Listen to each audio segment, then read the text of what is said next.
سلام و نوروز 93 بر همه شما مبارک.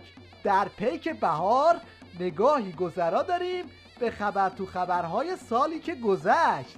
در سال 92 خبر تو خبر داشت براتون از کج شدن عمود خیمه ولایت. پارسال پیک شادی یکی از سوژه های خبرسازشو از دست داد و اون کسی نبود جز محمود چاخان یا همون انتری خودمون. محمود انتری چقدر پکری میزنم مثل بوز ملق بزنی. محمود انتری چقدر پکری میزنم مثل بوز ملق بزنی. این انتری ریش داره پولای نفت و میشماره سپاه گاه میشتاره برو بیای تو پیش داره. هله هله هله محمود چاخان به در چه حالی میخوان بیان زیرت کنن به پا نمالی. هله هله هله محمود چاخان به در چه حالی میخوان بیان زیرت کنن به پا نمالی. مرز اینکه ما پیاده شدیم فریادها بلند شد. ما هم خوب وایسادیم با اینا ابراز احساسات کردن.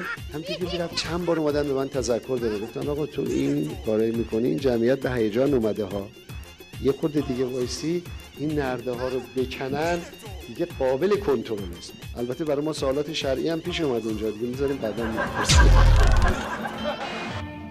از اونجایی که خالی بندی کنتور نداره، انتری نژاد تا روز آخری که کلید پاستور رو تحویل شیخ فریداد همینجوری داشت با واشه رو میواشه یلا و دلا میبست. ما 2-3 ساله که مقام اول رو داریم در سرعت پیشرفت علمی.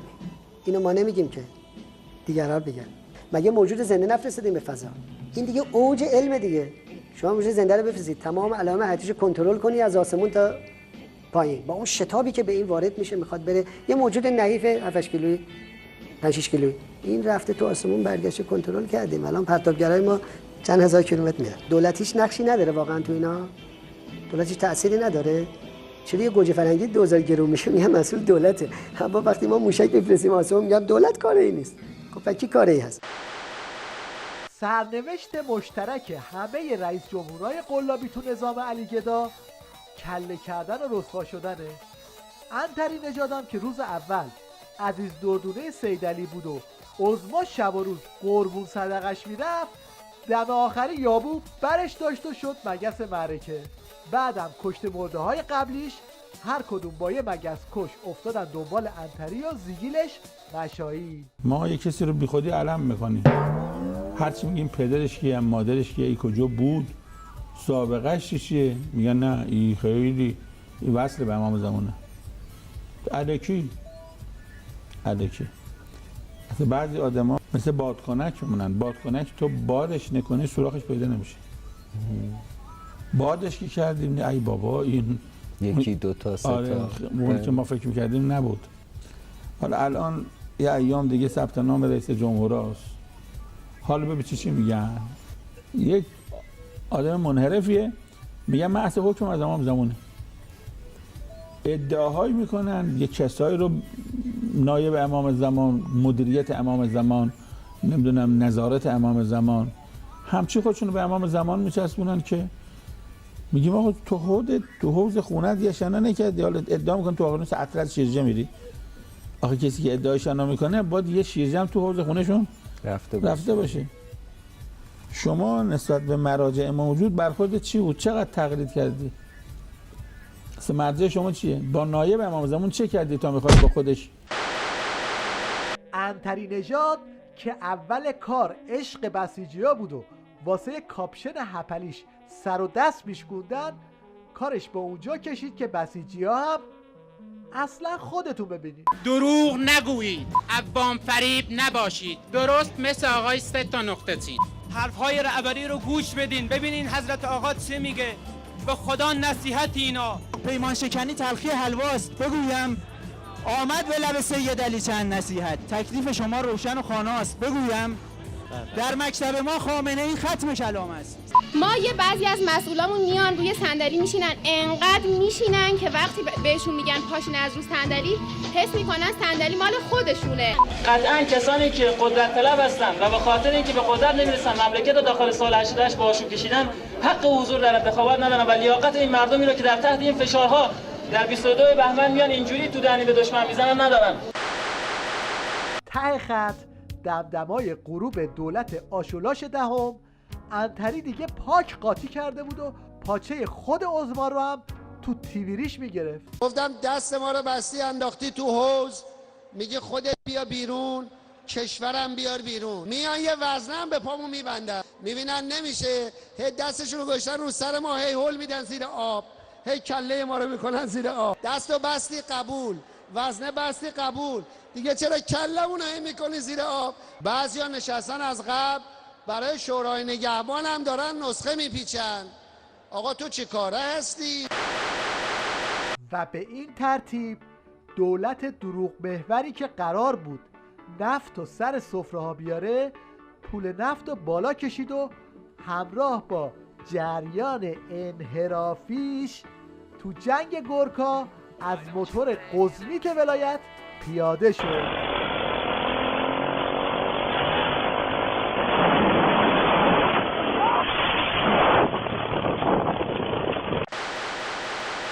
مسابقه مشنگای نظام در سال 92 تا دلتون بخواد شرکت کننده داشت.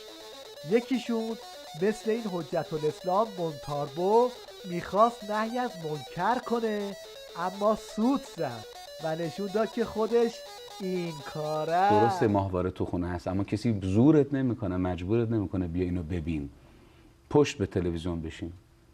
این که میشه خودش تازه میشه یه جور مبارزه منفی که بقیه هم متوجه بشن که این صحنه رو نباید دید.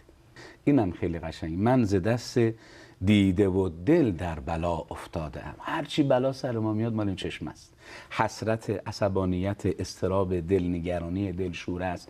اون هفته گفتم متابولیسم رو به هم میزنه. نوشتن تو کتابا، یعنی قند و چربی رو اصلا سیستمش رو عوض میکنه. بعضیا میرن دریا و فلان اینا.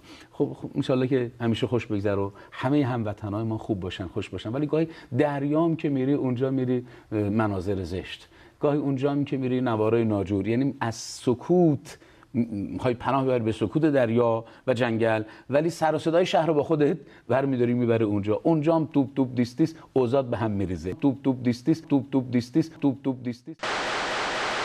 در مورد حجم مراودات آخوندا با گاو و گوسفندا گفتنی زیاده، اما آس 92 حاجی شکنبه بود که یک مدرک کارشناسی داد دست جناب گوسفند. که این علف چیه؟ معدنه.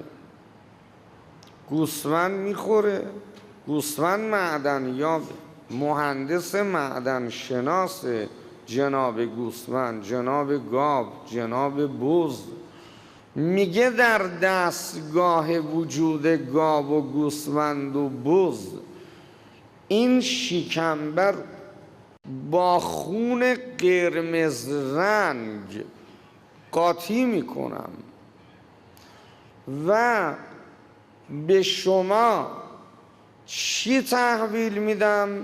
شیر سپید رنگ خوشگوار با انواع ویتامین ها که خود این شیرم معدنه. در این معدن کره هست، پنیر هست، سرشیر هست، روغن هست و خامه هست و انواع فراورده های دیگه.